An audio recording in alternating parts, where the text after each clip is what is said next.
Crypto Talk and Blockchain Walk with Felipe. What's up, Felipe? How's it going, brother? Dude, I'm doing good. First of all, let's just get this out of the way. Where did we meet? We met in Buenos Aires. We met in Buenos Aires during Devconnect through a mutual friend, Brian. Shout out B-Smokes. Great guy, great developer. Fantastic dude. Great founder.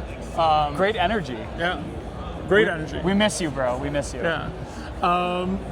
We met through him, and we kick it off immensely. Immensely, yeah. 100%. Yeah. Hung out a bunch, actually. Yeah. We did a little day touring together, too. We did. It was the best third wheel date I've ever had. You know? That's right. My girlfriend was down there. Yeah. Awesome. I guess, what was the vibe of the industry in November? And how much have we come in the past 7 years? I mean, 4 months. I guess it was a bit more frothier back then. You think so? Yeah, even people were still skeptical. People were worried, but it didn't crash as much as it did right now. Right. But 10-10 still hasn't happened yet, right? Yeah. Wow. But it's good because you see the people now. ETHDenver obviously feels way more empty. Yeah. But it's good. It's good because you see the people who are actually building. You see the people who are not, looking for a quick cash grab, and I think that's a good thing. The industry in general, I think, has been maturing over the past years, and specifically, the projects that are making more and more sense are the ones that have product market fit. They're not looking to give you the highest yield, but more than anything, the lowest risk, which is a structural problem within the industry. Right. So DeFi is getting boring in a good way. So I think that's what you're seeing. At the projects being built around here, they're getting boring in a good sense, where they're becoming more robust. So I like it. I think it's good. It's a green signal for me. Are you having a lot of high value conversations with the folks that you meet here? Absolutely. So. What gives me a lot of confidence in the industry in general is the people you meet, because you see people who have their head very well placed, above their shoulders. They're not looking for a quick cash grab, and they're really looking to have a solid product, which I think is more important now than ever. Is this your first ETHDenver? No, it's actually my second. Woo! When did you come last? Last year? Last year was a fun ETHDenver. You thought it was fun? I thought it was a lot of fun. I'm old enough to remember when ETHDenver was in a different location and people weren't complaining that too many people came. Really? Yeah. Did you feel last year that we were still kind of a little frothy and that there were too many people at the event? 100%. Brother, there was just some projects that just made no sense, and they slapped, AI agents somewhere around the project just to get some hype around it. But fundamentally, the products that they were building did not make sense. Right. They weren't catering to any. They were a solution and looking and search for a problem. It was just a bunch of projects saying, "Hey, man, look, we need to give you AI agents to decentralize, baristas," and it did not make any sense at all. So I think that I went to ETH Boulder before this, which was an even smaller kind of local meetup, and it was the cracked devs of the Ethereum community that live here in Colorado. And the large kind of narrative that came out of that was that AI agents are important, but not even because AI is the next thing. It was almost if you're not building with AI today, you're getting left behind, and they couldn't help but talk about it. It was all that was at the top of their mind because they're deploying agents. It's replacing their junior level employees. So are you getting that vibe here? Are you getting that sense of importance from the people that you're talking with here, that AI has seeped into a place where we have to start using it? Absolutely, but it's not a bad thing. I think people they fret too much on the inevitable, and for example, if you're a junior dev, you might think that everything's doom and gloom and that your career is destroyed, but it's not the truth. Now more than ever, you can build something. Right. You don't need to hire 10 people. You can just build something fairly quickly. Get an MVP, that you can showcase. For example, if you go back 15 years ago, the valuations on startups were insane, and the reason why is because you needed to hire a whole team to actually build the product. You couldn't just vibe code something into fruition. Right. You needed to actually hire a bunch of people, and if you didn't have that money, then guess what? Your project's not getting built. So now more than ever, you can build stuff quicker, which means that VCs are also going to be looking for something more tangible than a dollar in a dream. You know, they're looking for at least some sort of validation that people are interested in this product.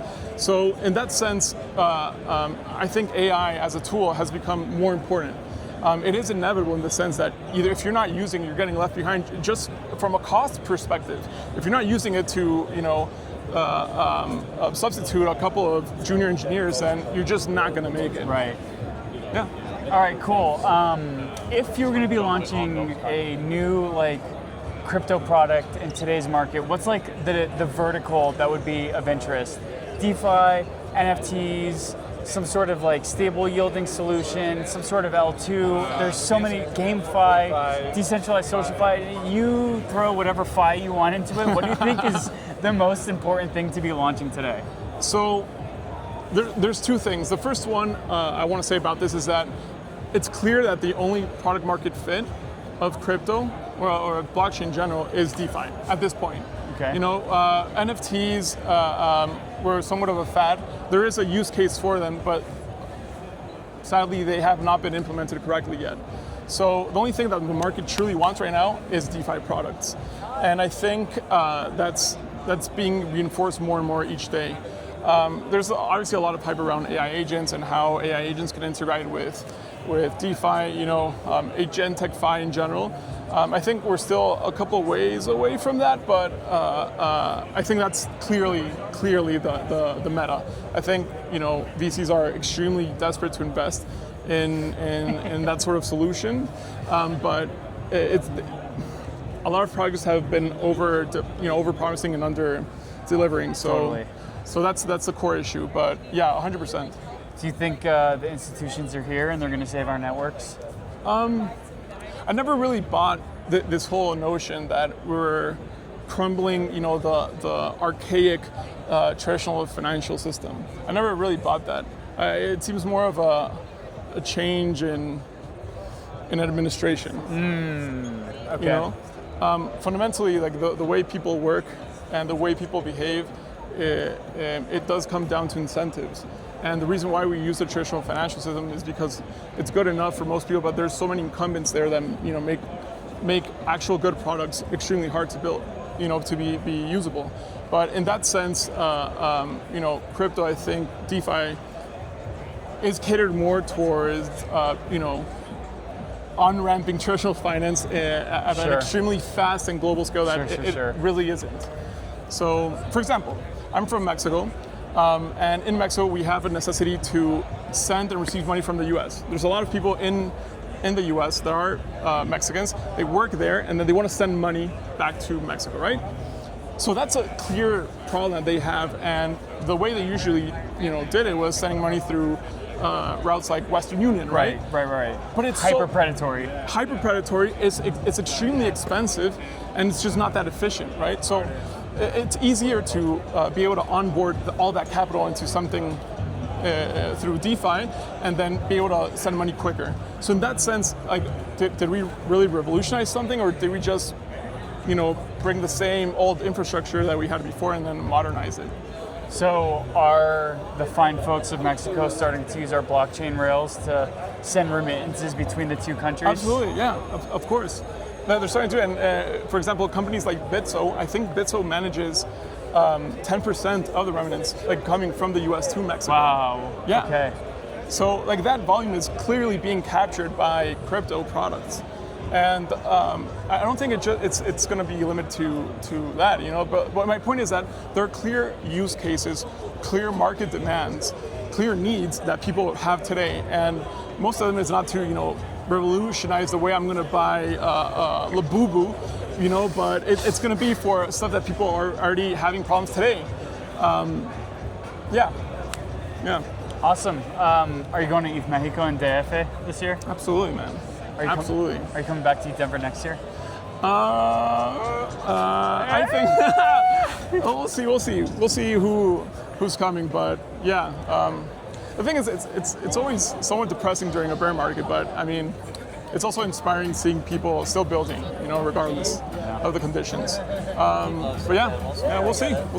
For the fine folks out there who might be going through their first bear market, what's the one piece of advice you have for them? Don't be a bitch.